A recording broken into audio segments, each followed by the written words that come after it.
Hola amigo, seas bienvenido a tu canal, La Palabra. El libro del Éxodo es, de entre todos los que componen el Antiguo Testamento, el más importante e interesante.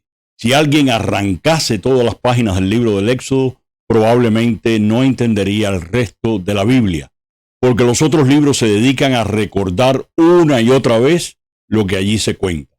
Y esto porque el Éxodo recoge las grandes hazañas que protagonizó Dios con Israel, acontecimientos que fundamentarán para siempre su identidad nacional y religiosa.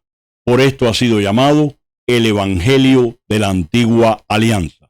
Hoy no solo hablaremos de este libro, sino del gran líder y legislador que intermedió entre Dios y el pueblo mientras todo esto ocurría. El corazón del libro del Éxodo es la celebración de la Pascua, la liberación de la esclavitud de Egipto, el paso del Mar Rojo y la alianza del Sinaí. Dedicaremos varios videos a conversar sobre estos acontecimientos de gracia.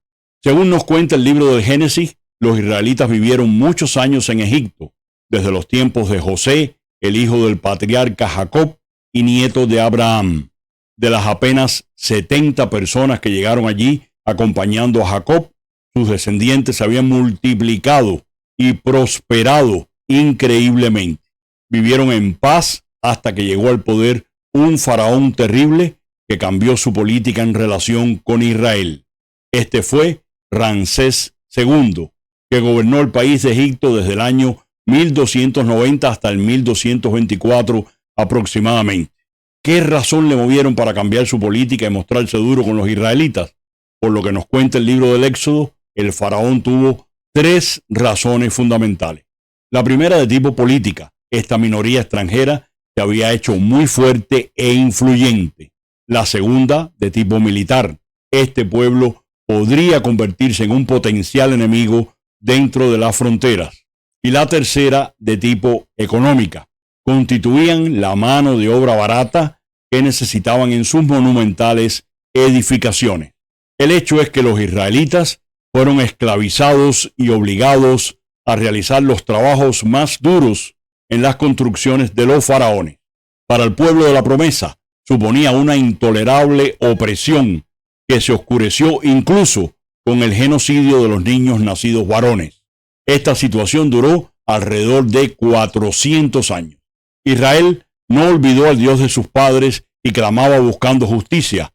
Oyó Dios sus lamentos y se acordó de su alianza con Abraham, Isaac y Jacob. Miró Dios con bondad a los hijos de Israel y los atendió. Fue entonces cuando Moisés, por inspiración divina, se convirtió en el líder de Israel.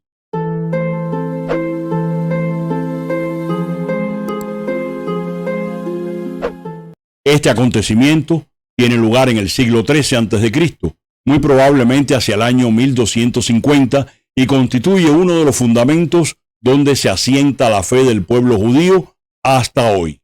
Desde el punto de vista teológico, los estudiosos distinguen 3 partes importantes en el libro. Primero, la salida de Egipto. Segundo, la marcha a través del desierto. Y tercero, los acontecimientos del Sinaí. Vamos a verlos cada uno. En la primera parte se narra el nacimiento de Moisés, su formación en la corte del faraón, su fuga, su vocación y misión, los relatos de los prodigios obrados por él y su hermano Aarón y los relatos de las 10 plagas. Finalmente, el paso del Mar Rojo. La segunda parte describe la salida de Israel de Egipto en 12 etapas fundamentales, desde la ciudad de Ramsés hasta el desierto del Sinaí. Los israelitas partieron de Ramsés hasta Sucot, unos 600,000 hombres de a pie, sin contar los niños ni el ganado, que era numeroso y variado. Luego partieron de Sucot y acamparon en Etón, al borde del desierto. Más tarde, y todavía en territorio egipcio, Dios le dice a Moisés: di a los israelitas que se vuelvan y acampen frente a Pi Hahiroth, entre Migdol y el mar, enfrente de Baal Zafón. Frente a este lugar acamparéis junto al mar. Aquí se produce el milagro del paso del Mar Rojo.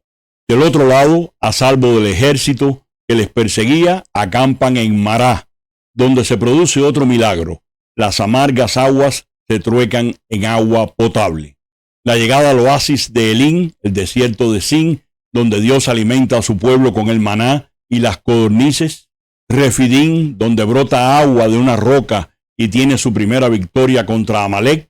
Y finalmente el desierto del Sinaí, en el que Israel permanece y donde recibe la ley que lo constituye en el pueblo elegido de Dios. La tercera parte es la más amplia del libro y tiene como evento central la solemne estipulación de la alianza del Sinaí. Durante toda la epopeya que vive Israel en el desierto, desde su salida de Egipto hasta las fronteras con la tierra prometida, sobresale el temperamento de un hombre que se convirtió en el gran mediador e intercesor entre Dios y su pueblo, Moisés. Si leemos con atención el Antiguo Testamento, descubriremos que no hay personalidad más influyente en toda la historia de Israel. No solo porque su nombre aparezca 867 veces en la Biblia, sino por su activa contribución con los eventos que allí se narran. Tan solo el Pentateuco lo nombra en 656 ocasiones, pero su sombra abraza los libros de Josué, Jueces, primero de Samuel, primero y segundo libro de los Reyes, primero y segundo libro de las Crónicas, Esdras, Nehemías, Salmos, Isaías, Jeremías, Daniel, Miqueas, Malaquías, Tobías, Sirásida, Baruch y segundo libro de los Macabeos. Incluso en el Nuevo Testamento su nombre aparece en 69 ocasiones, en los 4 evangelios, en el libro de los Hechos, la carta a los Romanos, primera y segunda carta de Corintios, segunda de Timoteo, el libro de los Hebreos, la carta de Judas y el Apocalipsis. Esta enumeración puede dar la medida de cuán importante es para la historia de la salvación su figura. Hebreo de nacimiento, debe a la hija del faraón el ser salvado de las aguas y el haber recibido en la corte una educación que luego le será esencial para alzarse como el líder indiscutible de Israel. Dios se le apareció en el monte Joreb mientras contemplaba una zarza que ardía sin consumirse y le revela su nombre y su designio de salvación, dándole una misión y fuerzas para desempeñarla. El proceso de liberación de la esclavitud del pueblo de Israel comienza con el relato de las 10 plagas. Dios envía sobre Egipto 10 calamidades que el libro del Éxodo recoge en el siguiente orden. Las aguas del Nilo se convierten en sangre, aparecen las ranas, los mosquitos, las moscas, la peste, las úlceras, la tormenta, las langostas, las tinieblas y finalmente la muerte de todos los primogénitos de hombres y animales. Unida a esta última plaga se celebra la Pascua como memorial de la liberación. Dios les mandó que sacrificaran un cordero y con su sangre pintaran el dintel de las puertas, de manera que cuando pasase el ángel exterminador no les dañase a ellos, sino a los egipcios. De esta manera, el Dios de sus padres interviene portentosamente para librarles del sufrimiento y darles una lección al faraón.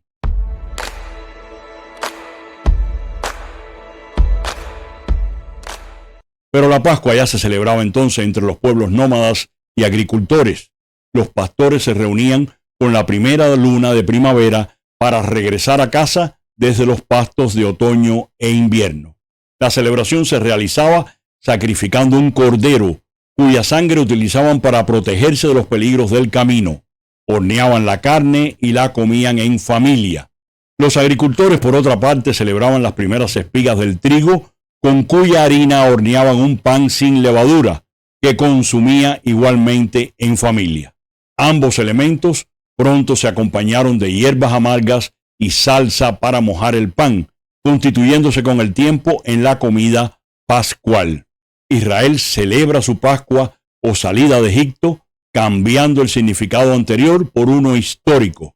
La Pascua será el memorial de la liberación de la esclavitud y la consagración de todos los primogénitos a Dios. El rito fundamental de la Pascua era la cena en familia o en fraternidad a base de cordero, pan ácimo, hierbas amargas y salsa roja. Al celebrar la Pascua, el israelita debía pasar la noche en vigilia, vestido como para emprender un viaje y comer con prisa. El pan sin levadura era un signo de esta prisa. La interpretación que se daba a estos hechos era que se comía el cordero pascual porque Dios pasó de largo y no tocó a los israelitas. Se usaban panes sin levaduras para simbolizar la liberación de Israel de Egipto, y se acompañaba la comida con hierbas amargas en recuerdo de que los egipcios amargaron su vida con dura servidumbre. La primera Pascua celebrada en Tierra Prometida debió ser en Gigal, en los llanos de Jericó. Después de esta celebración, no volvieron a recibir el maná. Seguramente siguió celebrándose año tras año, pero nunca en los días de los jueces que habían gobernado Israel, ni en los días de los reyes de Israel y de los reyes de Judá, tuvo el esplendor que durante el reino de Josías. La Pascua era una festividad que atraía multitudes hacia Jerusalén y el templo, convirtiéndose en los lugares favoritos de peregrinación de todos los judíos. Al ser memorial que actualiza la acción salvadora de Dios en favor de Israel, su celebración es prescrita para todas las generaciones en adelante. Así, cuando el día de mañana te pregunte tu hijo, ¿qué significa esto?, le dirás: con mano fuerte nos sacó Yahvé de Egipto, de la esclavitud. Esto es lo que Yahvé hizo por mí cuando salí de Egipto. La festividad demoraba una semana. En tiempos de Jesús, la Pascua era la fiesta más importante de los judíos. Jerusalén se llenaba de peregrinos que acudían de todas partes del Imperio Romano y también de fuera de él. Hasta el día de hoy, los judíos en todas partes del mundo se reúnen para celebrar la Pascua, la memoria de la liberación de la esclavitud de Egipto, y agradecer a Dios por tal portento. Si te gustó este video y deseas seguir viendo contenido similar, te invito a que te suscribas al canal y actives la campanita para que YouTube te avise de la próxima publicación. Y comparte con tus familiares y amigos. Me hace mucha ilusión estar cada semana contigo para hablar de la Biblia. Dios te bendiga y hasta la próxima.